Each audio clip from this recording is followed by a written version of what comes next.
Sanibonani Dumelang and welcome back to my channel, Augment Your Outlook. Igama lami uThokozile. Inkosazane kaSibeko. Thank you guys so much for tuning in. If you are new to the channel, please do subscribe. If you are a returning subscriber, thank you guys so much for your support. I really appreciate it. Today I'm with a good brother of mine, Makhosonke Gumbi, and we are going to be talking about men and unemployment.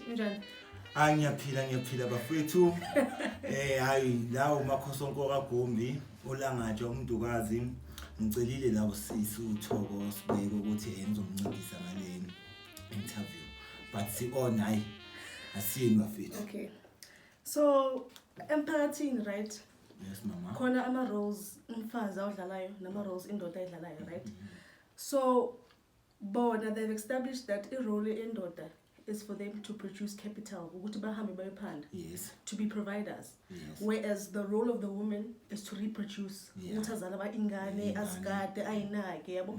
So which role do you play today in society? Hey bafethu hey lento le inzima bafethu inzima like angiyenza ngibe too personal but ngizozama ukungangeni into details ngizoyikha nje phezulu. Okay, first sinenkinga la bafethu njengoba bese kayichazile vele usisi thina irole le esidlalayo nabantu bethu a bit tricky, you understand? Okay, one sinenkinga. Okay, thina sihamba sosipana ezamajita but into flop ebantwini besimame, abantu besimame in nowadays yabona uma drive, especially uma drive ungana mali uzobhekana nenkinga. Yazi izolo I was with ekhaya emateksini sihleli like sikhuluma athi lo baba lo ngimazi mfethu ishine problem ngibona ngiso ngithi yini mfethu problem athi nginomuntu ne and lo muntu loyo unomuntu but lo muntu loyo uposta i-out yakhe. Ngithi mfethu uyabona ukuthi kunzima emhlabeni.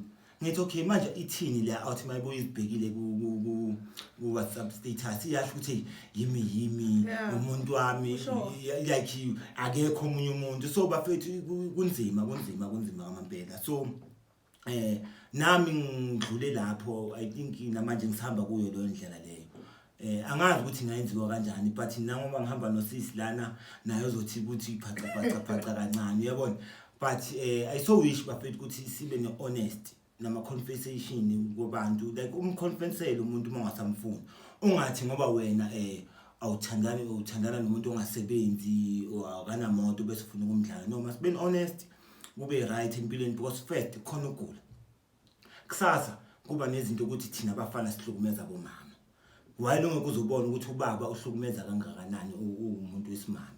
So bafethu asizameni ukuthi siphileni sithandaneni but sobo sikhuluma nje ngithi usisacala lento le sizongena into details ngoba ngihamba noMasibeko lana, so asibe siya mhlawumbe uzongibuza bese ngizophendula.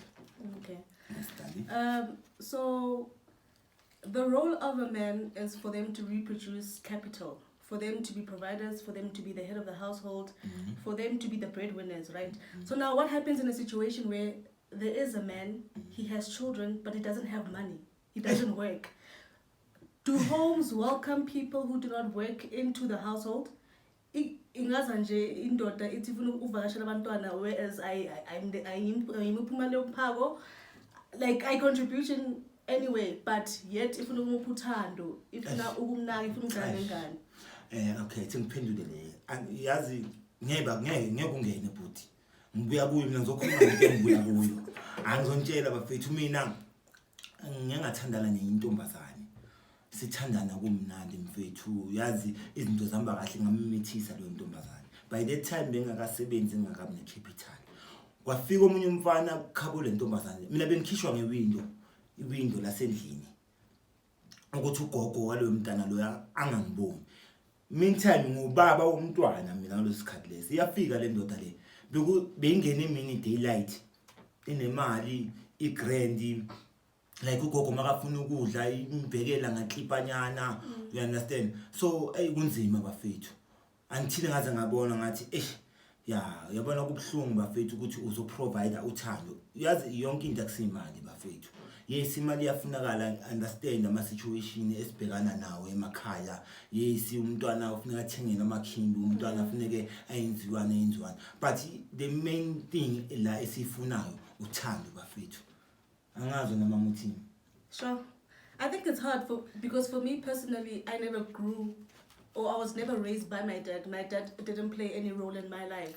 So how do I then accept him now that I'm older when he hasn't contributed anything, you know? So as much as we do need the love, the nurturing, the care, but how do you accept someone who has not sacrificed from you, sacrificed for you? Because even the people that we lived with, it's not like they had it easy. No, and they were trying their best. Yes. So I'm not saying that being unemployed is bad or you not being able to contribute is bad, but I'm just saying from my perspective where I felt because unabanye abantwana uyabaphandela why mina ngangiphandeli. Yazi suka kuphi bafethu nanabo mama babantwana bayi problem basbed mouth athina ezabo baba isuka lapha iproblem ubona ngathi mina angifune kuza njengoba ngishilo nasekuqaleni ukuthi yonke lento le ngibuya kuyo mina nginomama umntwana lo bengimcocela ngayo khona manje bekangimele estradeni angithuke sesifokole so ngangazi kumntanami uxa ngokuthi ngifuna ukumneglect no ngiavoidani ukuthi umama umntwana ubese kangimele estradeni angenzani angithuka. So awunayo i-relationship naye lo mntwana lo izoba khona kanjani? Yes ikhona mangizombona siyi2 mama angekho but immediately makungafika umama wakhe sime estradeni disaster. And kucala kunabantu abadala estradeni bafethu ake sihlonipheni yazi respect ngifuna ukuyipreacha kulento le ake sihlonipheni.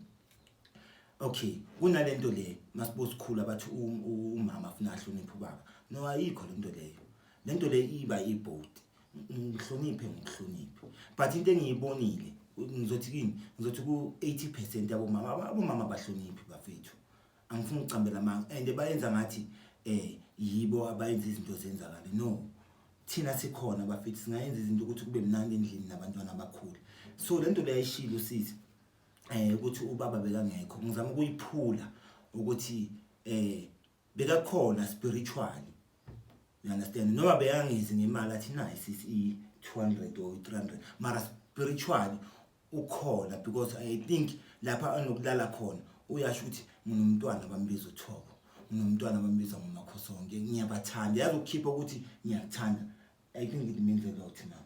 Sure. Yeah, it means a lot. Ungahlala nama millions wakho because ekugcineni imali siyafa sishiye bafethu. Uyayishiya la imali lo mhlaba lo ungaba nemali engaka egcwala lonke le room lelo uhamba uyishiye sisi. But uthando liyasala ebantwini ukuthi bekanemali uMakhosonke emara uyabona uthandweni abekanalo. I understand. So now is there a place in society for men who do not work but want to be in their children's life? Is there a place for them in society today? You know, you're not respected. I think ayikho na sisi. Ayikho and like abantu abayiboni lento leyo. Khona manje we are facing abuse. Sure. Sifisa enye into bafethu. Okay, mina ngizokhuluma bafethu ngishilo mangisaqala lento le ngathi ngizoba too deep. Okay, ngibuya nami ebuhlungweni. Okay, ngifuna ukusho nje emajideni nami ngingaba abusive man. Ngifuna ukuyikhuluma lento le bafethu.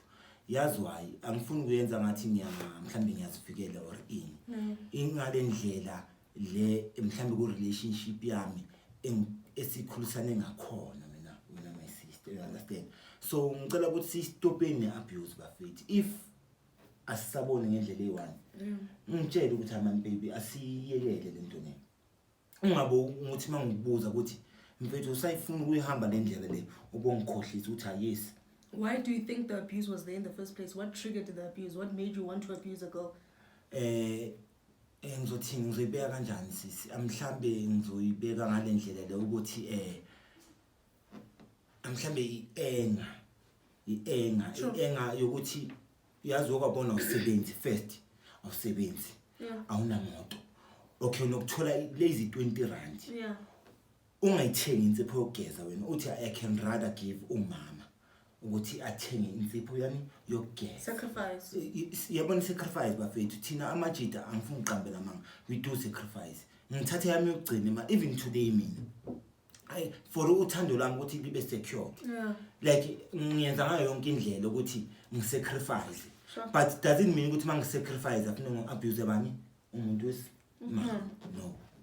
no.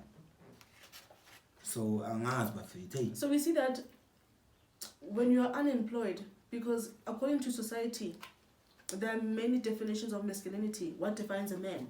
A real man is a man a man who provides, a man who is strong, a man who protects. And we see that as soon as you are unemployed, you feel as if you are less of a man. Yes, ma'am. Even nasekhaya, ngicela ungijongele umlomeni. Even nasekhaya, banokwenza ama-gatherings. Bafethu ake uyifake ecathulweni zami. Mangasebenzi bafethu, ngeke baze bakufonele bakutshela ukuthi ayisizenza umsebenzi ekhaya or sizenza ini. Kunama group abantu abawenzayo emafonini. Awuzwa wena sokuthiwa kune group ekhaya yakagombi ngizoyenza nje iji yakagombi. Uzibuze wena ukuthi hawu ngoba mina angikho kule group wenze njani? Because it's a family group. Danke. Yazi suka kuphi lento lapho ngena khona because mangaba usebenzi. Exactly, because mina even notice ukuthi even as siblings, when you don't work and ukhona like ubhuti osebenzayo, the treatment is different. Very different. Lo osebenzayo is treated as if they are superior, you know. Yes.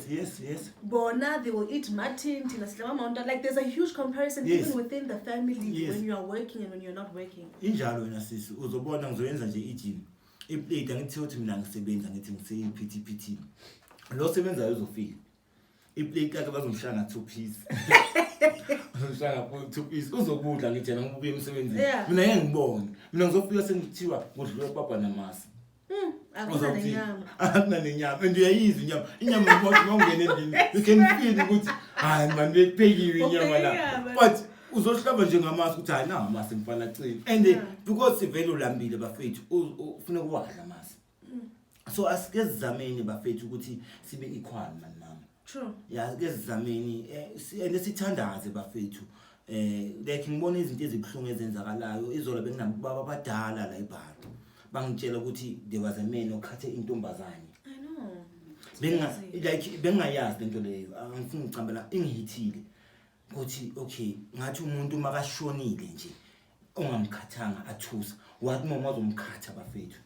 I mean just even the process of no bafethu ngicela ukuthi abuse bafethu. Yes, I know inhliziyo zethu zibhlungu bafethu zibhlungu. I understand and I so wish ngathi singabanceda bafethu. Like lento le ngiyifuna ukuthi like sihambise. Like ngifuna ukuthi ngikhulume namajita. I want ukuthi sichubeke ngalento le. I want amajita. Yeah. Ngifuna sikhulume namajita. Amajita abasebenzi thoko. Amajita ahlukumezekile ahlukumeza abantu besimami. Amajita ahlukumezekile emajardini. Yabona kunamanyawupe kunani. So bafethu ake si communicate. Because we see that when a person is unemployed, there's so much guilt and shame. Yes, you know? And that also creates a disharmony, not only with their partners, but even in clean. Yes, you know what I mean? Because when you come home and you don't have any money, it makes you feel less. You know what I mean? And all that they see is you not providing, but they're not seeing the efforts. You know what I mean? And I feel like that is what leads to anger, to substance abuse. You know, we can see umuntu enyawupe and judge them, but we don't know what led them to that. We don't know ukuthi lo muntu lo usukaphi. Kwenzakaleni ukwazi bengikhuluma noSibongile wakithi uAntwami athi yazi sonke sihamba ngepain. Ngathi wawusho kanjalo wathi ziningi izinto ezenzakalayo. Yazi ngahlala phansi ngabheka ngabona ngathi yasamba nepain. True. Yazi bengilayisha umunye ubaba mina ngidrive ama-taxi bengilayisha umunye ubaba Saturday. Lo baba lona unenkinga yokukhuluma uhamba estradeni like ucela imali eSouthgate. So uhamba nomunye umfana. So ngombhekile lo baba okay angibhekanga ukuthi ubaba lo akakwazi ukukhuluma. Ngibheke ngalendlela le aphuze ngayo alcohol. Ngiyazibuza ukuthi yini ngalo baba lo. But ngazicabanga ngabona ngathi mhlambe ububhlungu abuya nabo emuva thoka sakhula kushuthi azange aphatheke kahle ngetreatment ebekayithola mhlambe banganini mhlambe family we don't know but I understand. So I felt guilty mangombona makazojump estrati bengihleli nomunye umuntu ngathi lo baba kazozojump estrati ngabuza nje lento ngathi gazi uzosijump istrate baba makaphuza so azange ngifuna ukubuza ukuthi okay baba ini wayaphuza utshwala ngirespectile ukuthi uphuzile utshwala it's fine but sengikhalela ini ozokwazi ukuyenzani ukujumpa istrate. So we see that especially when it comes to dating, when you're unemployed, how does that affect you? Because girls want girlfriend allowances, they expect you to uhlala endlini, you're supposed to have your own home, they expect you to be driving. Mina ngihlala endlini mina. Mina ngihlala endlini mina ekamereni mina. Mina ngihlala endlini. Angeke bafethu mina ngihlala endlini. Yo. Mina ngihlala endlini labafethu. Angikakabi na amandla. Besides ukuthi amandla wemali, but ngisase right endlini. Ngihlala ebackroom. Angithi bathi amantombazana bafuna ama backroom. Thina sihlala khona. But guess what? Thina si healthy ngaphakathi enhlizweni zethu. Abantu abanama room ngaphandle hayi abekho healthy because ba competition ba busy. Thina sihlala endlini thina siyakwazi ukubamba umuntu umfethu omuhle ngaphansi simlethe ekamereni athi ulala la ngithi ya. Ene TV show ngaleso sikhathi sisha ngesigubhu. Isigubhu sithile entwini. Because yazi why sinothando yazi mawunothando bafethu yazi unayo yonke into sisi. But has every woman accepted that, Makhosonke? That's the problem. Namhlanje ngikuphi bangilahlile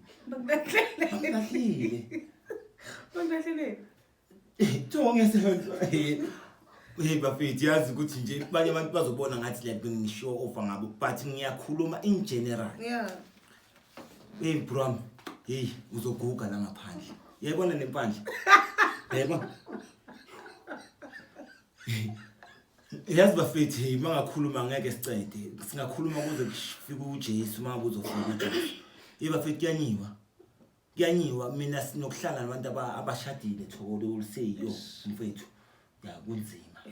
kunzima mfethu like uthanda lokho like abantu bafuna miracles abantu bafuna ukuthi udrive AMG. Why do you think that girls expect these things from men? Mina ngizosho ukuthi abangani comparisons. Yes, abangani baya-eda thoke elifini. Yibona uma unabangani abaningi, abangani abanganalo iqiniso, abangani abama-hooligan ku-enda phakaso. In 50% abangani laba abajona nalabantu laba abaneyimoto nanani. Ngokambona umngani mngani lo ohamba nomuntu ofana njengami onganamoto ongananex. Ngeke thoko, ngeke. Bayakutshela ukuthi bhuti unemoto ya drive. Unemali ebank. Ohlala kuphi? Uhlala. There's a whole list. Yeah, perfume. Unuka yipi perfume. What's the name of the perfume? So, kuyanyiwa. Kuyanyiwa. Thina siyahamba indawo bafethu sibheke abantwana young girls bajona nabo baba. And sometimes ngokungaba blame wena my sister. Yazi what? I-background lapha basuka khona. So ekhaya zange baba bafundise ukuthi yazi masidla yazi isinkwa lesi bekezela mfethu. Nakhona even the parents expect you to come home with something even when they know that you're not working. Yo thoka like bengikhuluma nogogo wami sino like ngizothina i-cousin yami. Like bengibhekile i-cousin yami okay ubabayo okay beka ne cherry okay unfortunately baba nokugula boy 2 so lo mntana intombazane uyi-1 lo baba nomama. Yesu kwashona umama womntwana ubaba wasala ubaba usekayagula. Thoko ngikhuluma ngomuntu ofundile thoko yazi inhliziyo yami ibabhlungu thoko ngicela ukuthi siyekeleni kancane ibabhlungu because ngibhekile ukuthi in next 2 years 3 years bengibheka khona uzogcina sekathengisa ngani ngomzimba because manje akasanayo i-guidance. Yazi ubhlungu bafethu ukuhlupheka. Ubhlungu kuswela ama-pads bafethu. Ubhlungu kuswela idatha. Uthi uyabheka intanga zakho zamantombazane zigcolile zibahle bayaphuma wena like awazi ukuthi lidume la shonaphi. Awazi tho ukuthi uyenzini ugcina soyenzani? Uzinikela. Uzinikela kubo bani? Ungazinikela kimi. Ungazinikela kimi. Obviously you need someone who has money.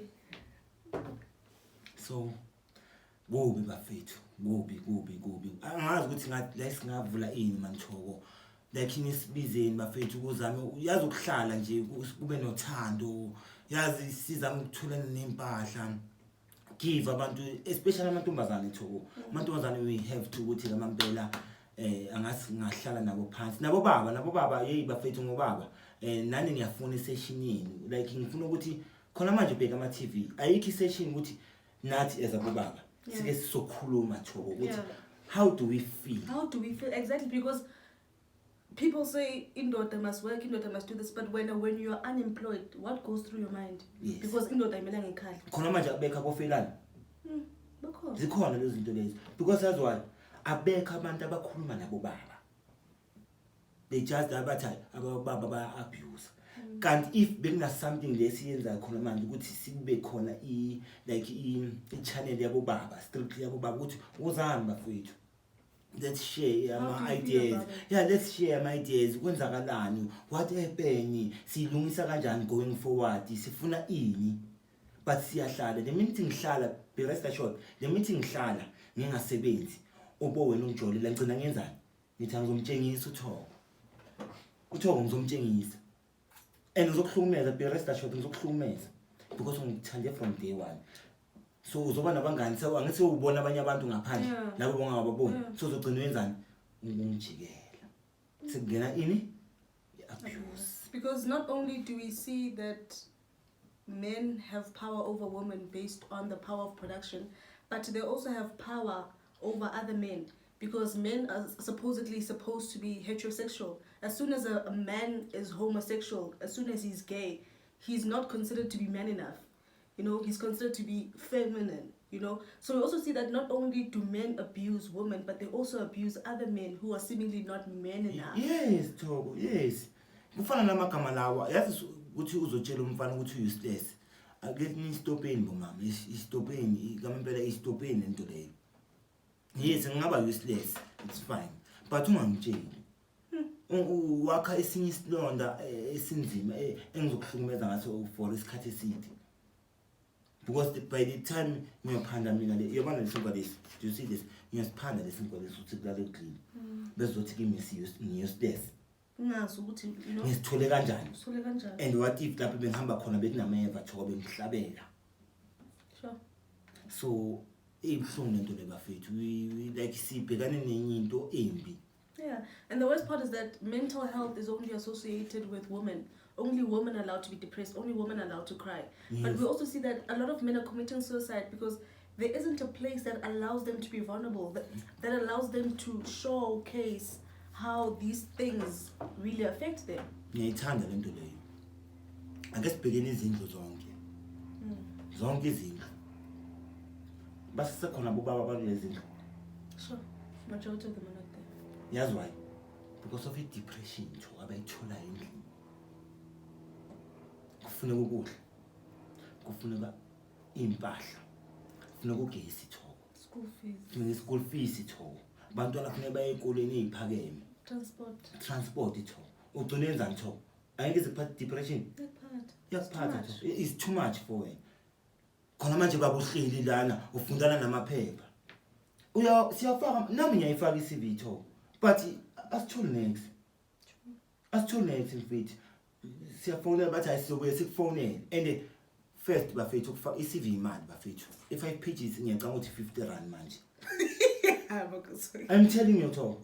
I'm telling you hamba ngapha outline. iCV iyadura bafethu.